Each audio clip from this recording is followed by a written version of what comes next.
vieram ali das regiões longínquas do mundo conhecido. Eu queria avisar que nós estamos gravando no YouTube, né? Algumas pessoas precisam ouvir, e aí é uma grande oportunidade, ferramenta de as pessoas também terem a oportunidade de poder ouvir através da internet. Você que está nos vendo aí na internet, nós estamos aqui na Rádio Cultura, no Maiobão e em Passo do Miar. Então, você que talvez vai nos acompanhar em outros estados através do YouTube. Estamos aqui na Rádio Cultura em Passo do Miar, aqui no Maranhão, na grande ilha de São Luís. É um prazer estar também com você através da internet. Nós vamos falar sobre o dom de línguas. Estamos falando sobre o dom de línguas.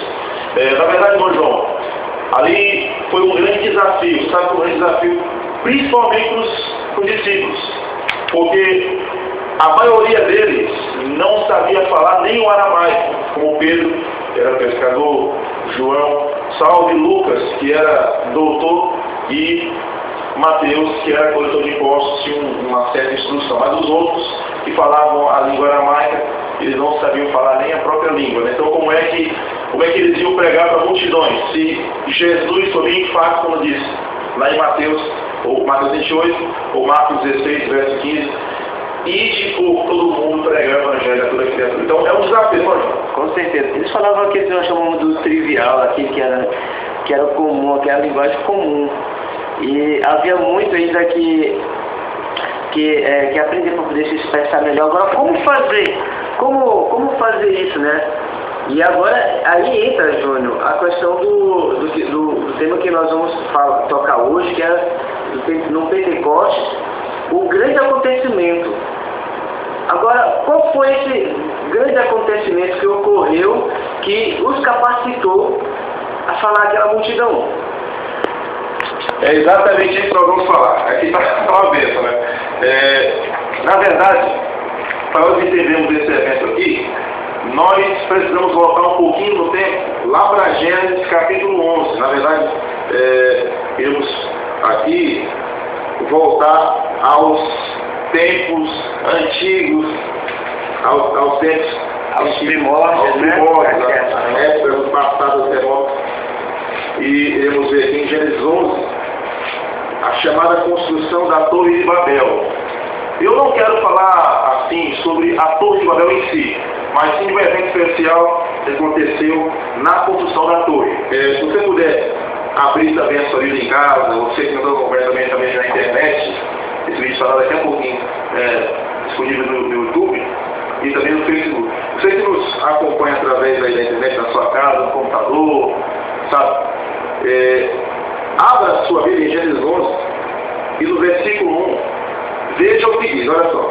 Ora, em toda a terra havia apenas uma só linguagem e uma só maneira de falar. Veja, é bem simples isso aí. A Bíblia está dizendo que em toda a terra, irmão João, havia só um idioma, uma só maneira, uma só linguagem. Quer dizer, não havia aí o português, não havia o espanhol, não havia o aramaico, não havia o inglês, o mandarim, o hebraico, enfim, o grego.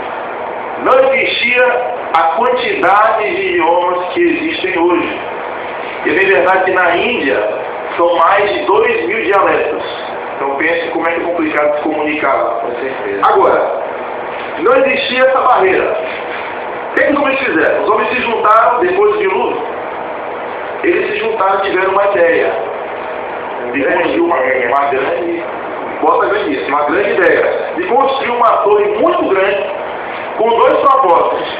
O primeiro era engrandecer o nome deles, para que eles ficassem assim, na história, marcados na história como os construtores da Torre de Babel. E segundo também, fugir de um segundo juízo que na cabeça deles viria através das águas, e assim, com a torre bem grandona, eles não seriam destruídos. Mas olha, veja o que aconteceu, olha só. Ó, vamos ver a partir do versículo 4, porque nós não estamos aqui falando sobre o evento da construção, mas sim do texto específico. Tá? Eu vou botar do versículo 5, tá certo? Diz assim, Então desceu o Senhor para ver a cidade e a torre, e os filhos dos homens edificavam. E o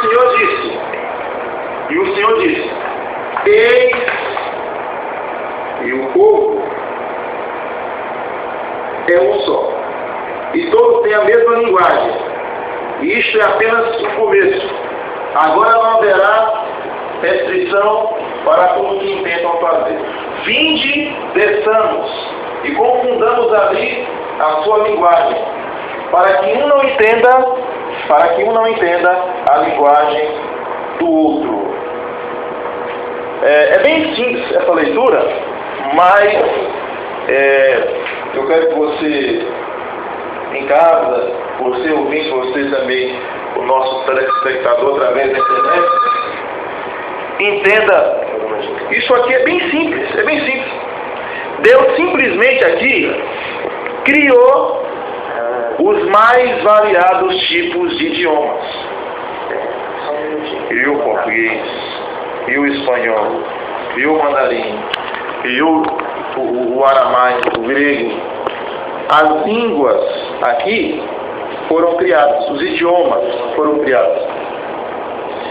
Agora nós podemos entender, e voltando novamente para Atos 2, o que ocorreu aqui no Pentecoste. Veja, como que Pedro, vou repetir, ele não sabia falar nem mesmo a sua própria língua aramaica. Como que Pedro, João, esses homens simples, os discípulos, eles iriam pregar para uma multidão de pessoas de outras nações? Deus teria que descer da mesma maneira, e desceu em Gênesis 11, para confundir a linguagem do homem, e descer novamente agora para quebrar essa barreira, para devolver aquilo que tirou em Gênesis 11. Vamos ler agora o versículo 5, vamos lá? Aliás, o versículo 1, vamos lá. Olha lá. Ao cumprir-se o dia de Pentecoste, estavam todos reunidos no mesmo lugar. De repente, veio do céu um som como de um vento impetuoso e encheu toda a casa onde estavam assentados. E apareceram entre eles línguas como de fogo, e pousou uma sobre cada um deles. E todos ficaram cheios do Espírito Santo, e passaram a falar em outras línguas, segundo o Espírito lhe concedia e falar. Geralmente, alguns, e os nossos irmãos aí fazem parte das mais variadas igrejas, e eles leem, geralmente, não todas as vezes, mas alguns acabam parando aqui nessa leitura e não continuam o texto. Mas eu vou continuar aqui para você ver o que de fato aconteceu.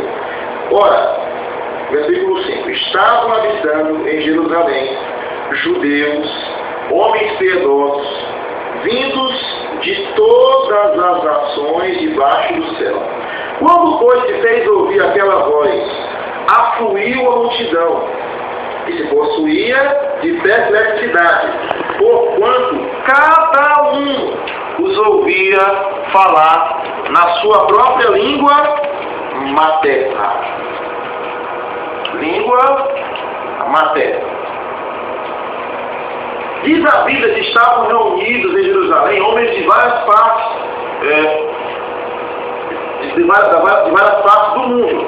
Eu quero ler aqui que nações estavam ali, que representantes de nações estavam ali. Olha só, olha lá, versículo 1, olha lá. Somos pardos, medos, elamitas, naturais da Mesopotâmia, Judéia, Capadócia, Ponto e Ásia, da Frígia, da Panfilha, do Egito, das regiões da Líbia, das imediações do Cirene e romanos que aqui residem. Tanto judeus como prosélitos, cretenses e arábios, como os falar em nossas próprias línguas as grandezas de Deus. Veja, é bem simples entender, irmão João. Não é simples. Gente, você que nos ouve através aqui da Rádio Cultura, você que nos acompanha na internet, eu quero dizer a você que esses versículos são bem simples. E outra coisa, Deus é simples, nós complicamos as coisas. Porque olha, estavam ali pessoas das mais variadas nações, das mais remotas nações, vários cantos da terra. E olha, eles estavam ali, os discípulos pregaram e eles, de acordo com a Bíblia, eles entenderam, cada um deles entenderam na sua própria língua materna. Ou seja, não havia nada nada de estranho, né, João? Não havia nada de estranho ali. Na verdade, se tornava estranho porque o pessoal lá de Israel, alguns não conheciam certas pessoas que estavam ali e não muito menos a sua linguagem, né? Então era estranho para eles. E aí, vou continuar, como é que foi, João? Muito bem. Gente, isso aqui, eu quero fazer uma pergunta. Você, irmão, da igreja, você, sem agora aqui, sem demagogia, e sobretudo porque nós somos cristãos, e sem também criticar ninguém. Pensa bem agora, pensa bem. Os discípulos pregaram e as pessoas disseram assim, ó, esses caras são galileus. Quer dizer, é uma expressão chula, né? Esses caras são pescadores, são da Galileia, são humildes. Então como é que nós estamos ouvindo eles falar na nossa própria língua materna? Eu faço uma pergunta a você, ouvinte, você telespectador. Eles entenderam ou não aquilo que os discípulos falaram? Sim ou não, irmão? Sim, com toda certeza. Entenderam? E eu te pergunto, meu querido, quando você vai em algum lugar, alguma igreja, e se fala uma língua que é estranha mesmo, as pessoas entendem? É claro que não entende. Com certeza não. Não entende quem está ouvindo e nem mesmo a pessoa que está falando. Não entende. Não entende. Que coisa, né? Eu quero dizer a você que a igreja adventista do sétimo dia, ela crê no dom de línguas. Mas ela crê no dom de línguas de Atos 2. O dom de línguas da Bíblia, da palavra. Tanto que eles entenderam, irmão João, que logo em seguida 3.000 pessoas foram batizadas. Para a honra e glória de Deus, né? Então não havia como eles não entenderem. Mas tem mais. Vamos agora ouvir uma música, para dar um tempinho, uma respirada. E já nós vamos ver agora a abordagem do apóstolo Paulo. Você já pode abrir essa família aí. Lá em 1 Coríntios 14, tá bom? Alguém ligou aqui? Sim, quem ligou foi a irmã Morena, lá da igreja em Moelbão, a igreja adventista sétimo dia em Moelbão. Está mandando um alô todo especial para os jovens da sua igreja, os irmãos da igreja que ela faz parte, né? E de forma especial para a sua família, seus filhos João Júlio, a Jara e o irmão João Jorge, né? Seu esposo amado, hein, Morena? Que amor, hein? Que amor para 100 anos e um pouco mais. Eu também quero mandar, Júnior, um alô especial para minha amada esposa Dilma, que está escutando o programa nesse momento. Dilma, um abraço, um beijo bem carinhoso em você. E nossas filhas também, Juliana, Daniela e a Noemi, os irmãos lá do Grupo Shekinah, Júnior, que você, como falou agora, foi um dos que contribuiu para a formação daquele grupo. O Grupo Shekinah fica ali no Tijupá Queimado, no Recanto da Sorte, no Conjunto Recanto da Sorte. Mi está sempre ouvindo, é um ouvinte, assíduo, e já esteve aqui conosco, inclusive contribuindo. E agora, gente, tem uma música? Eu vou pegar a mão também, rapaz. Então, vamos dar um abraço e minha Dorinha, lá. Inclusive, fazer um comercial aqui, rapaz. Se você está pensando em comprar frio, queijo, presunto, alguma coisa assim, até frango também, ó. Nós estamos vendendo um frango barato lá no Frango de Frio, no Paraná, viu? E é o frango mais barato da cidade. Aumentou para R$6 em todo lugar. Nós estamos lá R$5,25. Tá? Você pode ir lá e comprar. Tá bom? Um abraço pro meu amor. nada sem Jesus. Com comum, E